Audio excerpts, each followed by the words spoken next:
आता आपण 10वी संस्कृत मधील त्वम स्थाने भवान योजयत किंवा भवान स्थाने त्वम योजयत हा प्रश्न बघणार आहोत। त्वमच्या ठिकाणी भवान वापरा किंवा भवानच्या ठिकाणी त्वम वापरा हा प्रश्न 1 गुणसाठी 100% बोर्डाच्या परीक्षेमध्ये विचारला जातो दरवर्षी। त्वमच्या ठिकाणी भवान वापरा। लक्षात घ्या, आपण एक अगोदर नियम बघूया।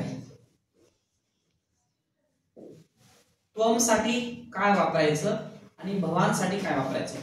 त्वमचा अर्थ आहे तू, युष्मत सर्वनाम, आणि भवानचा अर्थ पण आहे तुम्ही।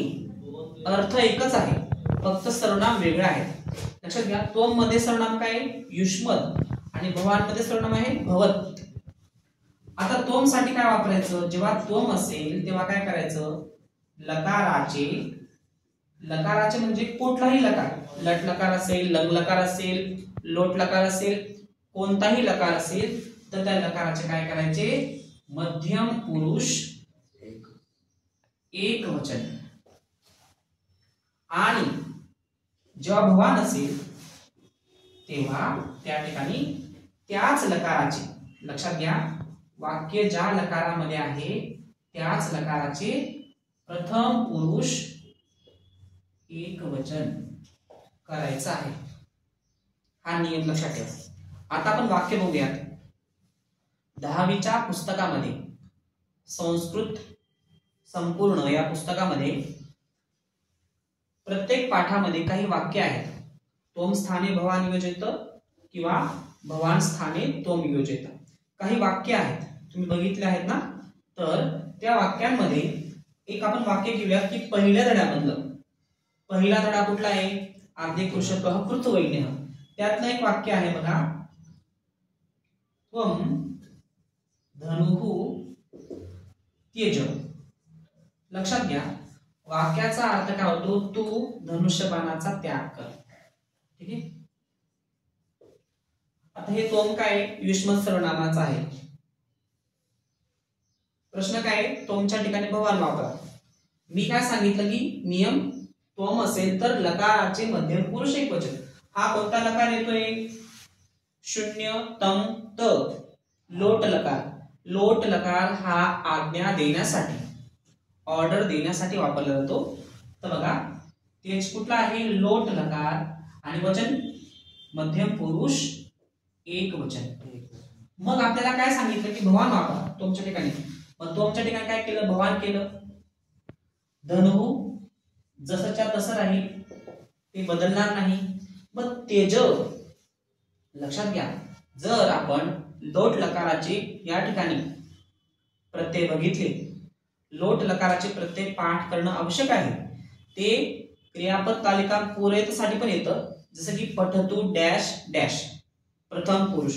मग उत्तर काय येईल, पठतु पठताम पठंतु। हा प्रश्न क्रियापद तालिका पूर्वत असा येतो। या ठिकाणी आपल्याला काय करायचंय, मग तू ताम अंतु प्रथम पुरुष काय सांगितलंय, भवान साठी त्या लकाराचे प्रथम पुरुष एक वचन घ्यायचं। मग प्रथम पुरुष एक वचन काय येतंय, तू येतोय, म्हणजे इथं काय पाहिजे, तेज तू। आलं का उत्तर बरोबर, म्हणजे इथं काय आलं, लोट लकाराचे प्रथम पुरुष एक वचन। अशा प्रकारे हा प्रश्न असतो, लक्षात घ्या। त्वम धनुः त्यज, तू धनुष्यबाणाचा त्याग कर, आणि इथं खाली अर्थ काय झाला, भवान धनुः त्यज तू।